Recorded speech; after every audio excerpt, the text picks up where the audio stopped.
Hi everyone, Chris Martinson of Peak Prosperity here with your weekly update.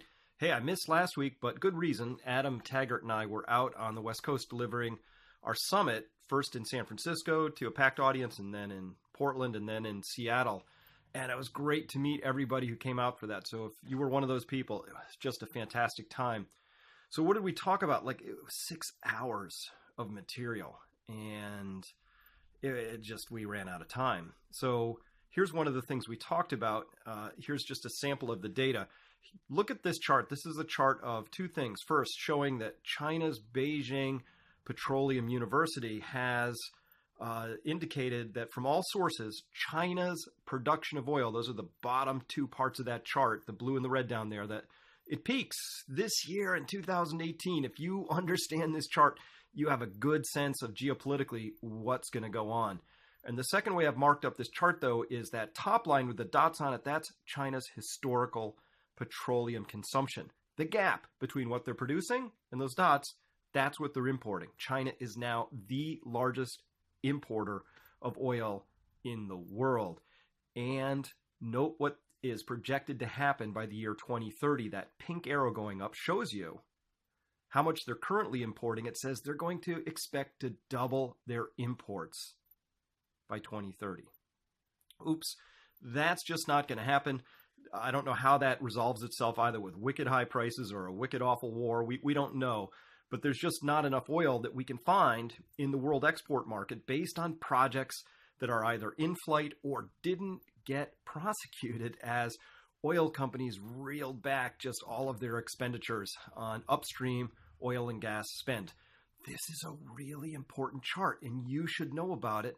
This is the kind of thing that we were discussing at those summits, and a lot of other things. Of course, we had a bunch of ecological data, which is really unpleasant to really look at this point in time, and energy data like this. And of course, what would be complete without, of course, economic data? Hey, we're in the middle of a bubble. Today, the stock market here on Friday is going up. It's shooting up big time. Why? Nobody knows, because in the overnight markets, it just always goes up. And that's the world we live in. GDP was just reported today at a big disappointment, a whopping miss. But of course, that just makes stocks go up more. And if it beat, stocks would go up more.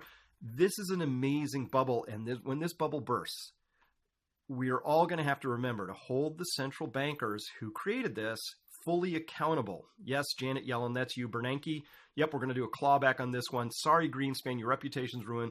Draghi, you too. Kuroda, sorry. What you've done is created a bubble that when it bursts is going to be extraordinarily painful. And if we are lucky, here's how we're going to define lucky in this story when this breaks. We're going to be lucky if it doesn't end in war, because social unrest is typically what follows with a massive disappointment that happens when bubbles this extraordinary burst. This is on you, central bankers. Now, I want to play for you a really quick George Carlin clip. Let's go to that right now.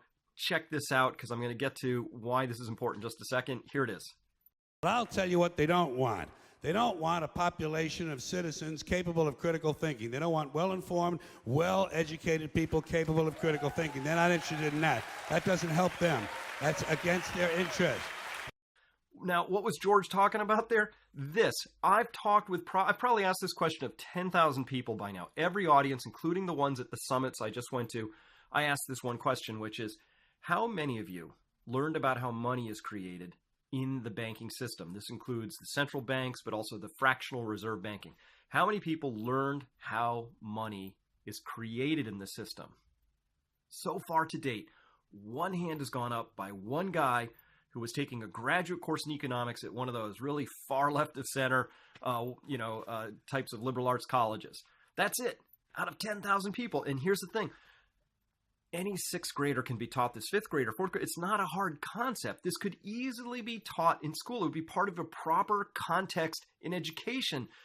But if you understood it, Henry Ford Sr., who was a congressman, I'm going to misquote this a little bit, but said, if Americans understood how banking worked, they would rise up in the morning and we'd all be cast out, right? So once you learn how the system works, then you have an opportunity to see where it's fair, where it's unfair, to understand how powers, divvied up, all of that stuff.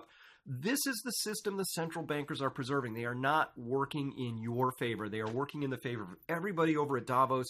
All of those people who flew in on jets, they're wearing their furs, and they're like, whoa, that was a pretty good year, right? How do we keep that going? It's just ill-gotten gains. When central banks print trillions and then give it to a small class of people, next thing you have to worry about is, when does the social unrest start? Because that's what unfairness always leads to. We have a new two-parter up this week. Very exciting. It's on the topic of social unrest. It's by Charles Hugh Smith. You should come to Peak Prosperity. Check that out. Last thing I want to close with is, this is the last weekly update where I can inform you that the early bird special on pricing for our upcoming seminar, which is going to be in May in beautiful Sebastopol, California, total destination place. If you want to go, bring somebody with you who doesn't even want to come to the seminar, this would be the time to do it. You've been asking for a West Coast seminar. Hey, it's always been on the East Coast in April. Not the most exciting destination, trust me. Sebastopol in May is the place to be. So we're going to go and we're going to do that, and it's filling up. I'm fully expecting this to be completely full. This is the fastest pace of signups we've had ever in our seminar series, which is in its 10th year. So we're pretty excited by that. Come check that out. You can follow the link, click in, come through that.